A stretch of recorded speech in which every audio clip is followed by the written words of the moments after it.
નમસ્કાર. અમરેલીના બગસરામાં મોરારી બાપુ દ્વારા યોજાનાર મેઘાણીજી સ્મૃતિ માનસ સપ્તાહ માટે મહત્વપૂર્ણ બેઠક યોજાઈ. ગાંધીજી દ્વારા રાષ્ટ્રીય શાયરનું બિરુદ પ્રાપ્ત ઝવેરચંદ મેઘાણીની પુણ્યતિથિ નિમિત્તે આ માનસ સપ્તાહનું આયોજન કરવામાં આવ્યું. આ કથા તારીખ 7 માર્ચથી 15 માર્ચ 2026 દરમિયાન યોજાશે અને મોરારી બાપુ કથા વાચન કરશે.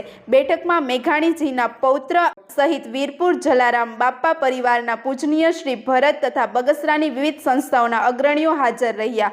વધુ સમાચાર માટે જોડાયેલા રહો. RP Gujarat news, Rajkot. મહાત્મા ગાંધીએ જેમને રાષ્ટ્રીય શાયર ગૌરવપૂર્ણ બિરુદથી નવાજેલા તેવા સાહિત્યકાર, લોક સાહિત્યના સંશોધક, પત્રકાર અને સ્વાતંત્ર્ય સેનાની ઝવેરચંદ મેઘાણીના વડવાઓનું વતન એ બગસરા ખાતે વિશ્વવંદનીય કથાકાર પૂજ્ય મોરારી બાપુના શ્રીમુખે માનસ મેઘાણી રામકથાનું દિવ્ય અને ભવ્ય આયોજન થઈ રહ્યું છે. તેનું સવિશેષ ગૌરવ છે. રાષ્ટ્રીય શાયર ઝવેરચંદ મેઘાણીની વડવાઓની ભૂમિ એટલે બગસરા.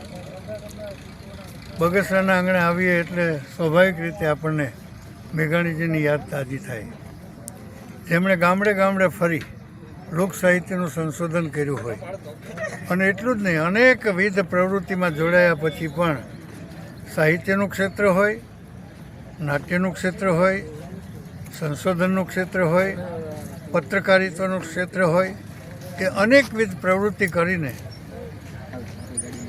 માત્ર 50 વર્ષની ઉંમરે જેમણે આ દુનિયા છોડી દીધી અને એ યોગાનુયોગ 9મી માર્ચ એ અહીંયા આવી રહી છે, ત્યારે પૂજ્ય બાપુએ માનસ મેઘાણી કથાનું આયોજન કરાવી અને આખા પંથકને રાષ્ટ્રીય શાયર ઝવેરચંદ મેઘાણીને ઉજાગર કરવા માટે આજે એક ભવ્ય અહીંયાથી કાર્ય થઈ રહ્યું છે બગસરાની ભૂમિ ઉપર. એનો મને અત્યંત આનંદ છે. મેઘાણીજીના કોઈ પણ જગ્યાએ કોઈ કાર્યક્રમ થતા હોય તો વિશ્વભરમાં વસતા ગુજરાતી સુધી આ સંગીતને પહોંચાડવા માટે, લોક સાહિત્યને, લોક સંગીતને પહોંચાડવાનો મારો એક નમ્ર પ્રયાસ રહ્યો છે. આજ સવિશેષ મને આનંદ એટલા માટે છે કે મેઘાણીજીના વડવાઓના વતનમાં આ કાર્યક્રમ થઈ રહ્યો છે, ત્યારે મને એમનું જ ગીત યાદ આવે, મોર બની થન ગાટ કરે મન, મોર બની થન ગાટ કરે ઘન ઘોર જોરે ચહુજોર મારું મન, એ મારું મન મોર બની થન ગાટ કરે, મન મોર બની થન ગાટ કરે, મોર બની થન ગાટ કરે મન, મોર બની થન ગાટ કરે.